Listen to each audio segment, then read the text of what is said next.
about machines and machine logic informing and helping people create a better advertising and media and marketing marketplace.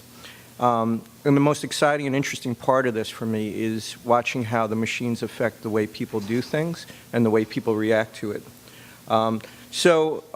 I flew out last night, early this morning, from New York, and most of the machines and people ran well until I got to San Francisco. I'll spare you all of the other incidentals, but when I got to my room, I set my smartphone, which is also my alarm clock, to wake me up this morning because I only had a few hours sleep. And the man broke down and put in PM instead of AM. The machine did its job, but was going to do it 12 hours later. Thankfully, the people in the room next door to me, the humans, were boisterous and got me up, so I'm here. But I say that because it's really important for people to understand the machinery. Otherwise, they won't get the best out of it and won't take it to its next level. And the reason I'm really excited about the RTB marketplace and programmatic is because it's allowing for what I believe Madison Avenue always should have done. When I started working for Adweek like 30-plus years ago and started covering the television marketplace, I thought it operated like Wall Street, that it was all about, supply and demand and logic and efficiency and, value.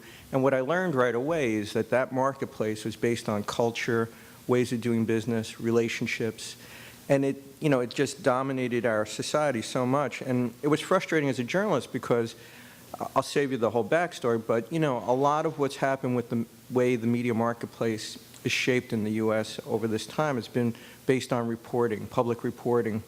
And I always felt frustrated that we couldn't get real market data to report on it. And it would come out after the fact, thankfully from organizations like Interpublic, and I'll introduce Brian in a minute, but that would set the standard for, well, since the 40s for what ad spending really is. But when we were covering the markets, we never really knew. It was very opaque. So when I started understanding what was really going on with the LumaScapes chart and how this ad technology was starting to make data available so that human beings could see it in real time and act on it, I was very excited. So there's a lot of terms for what we're talking about here. We're using RTB. I would say it's code for programmatic, but it's really code for how people are using technology to gain control and make markets more efficient, more open, and more practical. So I have a lot more backstory, but I'm going to save that because I know you want to get onto the agenda. Jeff already did a great job of taking you through the day. I'll remind you of various points. So I'm going to just jump in with an introduction to Brian because it also brings it full circle. The first time I heard agencies talk about like this Wall Street model of managing markets efficiently was actually pre-digital. It was another rival agency group. It was Paige Thompson at Omnicom's DDB. It was before they had OMD. And they started using this term portfolio managers, right? And their job was to go out and look at, the media marketplace dispassionately, logically, and maximize the client's budgets to get the most impact for their ad messages. But there was a disconnect, and I just didn't see it really happening. They spoke about it, but when I started seeing how agencies were beginning to use programmatic and audience buying data with units like Cadreon and their rivals at the other big agency holding companies, I got very excited that finally we'd have open market data about what was really going on, and we'd be able to cover this thing with logic. Now, it's taken a while, but I think the benchmarks are starting to come into place. And a year ago, I asked Brian if he could benchmark the industry for us. Exactly how big is this RTB thing, right? So just a little background. Interpublic has been tracking this since the 40s. There was an endowment from Mrs. McCann at McCann Erickson to Harvard University to start economic forecasting and measurement of the advertising business. Interpublic literally defined what advertising was by doing that, creating those silos for television, newspapers, magazines, et cetera. And over time, they've updated it. And it's not always pretty because you have to make decisions, and I think that's some of what we might hear from Brian today is how do you define what advertising is when it starts to seep into other forms of marketing or, in this case, sometimes technology. This is a business right now where we're going to talk about it later, where algorithms and machine logic seem to be making decisions, but you still need human beings to step back and say what they are. So Brian is like one of the digital all-stars inside Interpublic. He was, for a long time, the digital guru at McCann in San Francisco.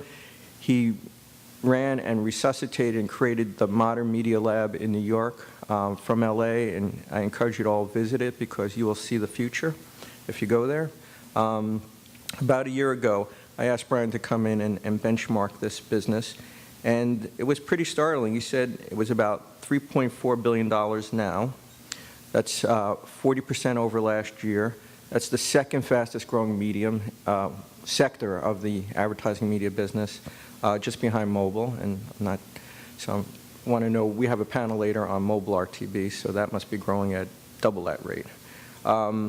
But significantly, it's already almost a quarter of all display advertising transactions. So it's a material business, and it's growing fast. By 2017, at least in his old projections, Brian was forecasting it would be about 43% of all display advertising. Importantly, RTB and programmatic are not just impacting online. I mean, it was created because it helped organize all that remnant space, and it's making it super efficient, but it's starting to impact all media. We've covered a lot about how the out-of-home marketplace is starting to be structured this way, using the same exact models as online, because you have the same issues, a lot of disparate, fragmented remnant space in physical locations. And the technology can do the same thing, especially with digital out-of-home and digital signage. And it's really fascinating to watch how that's structured. So I believe this stuff is going to affect every facet of advertising media and things that we don't even define as advertising and media right now. I could give you more of Brian's backstory, but you've probably heard enough of me rambling with 4 hours sleep. I do want to say he's the only guy I ever knew who also drove a car that ran on cooking fuel. So on that note, I'd like to introduce Brian.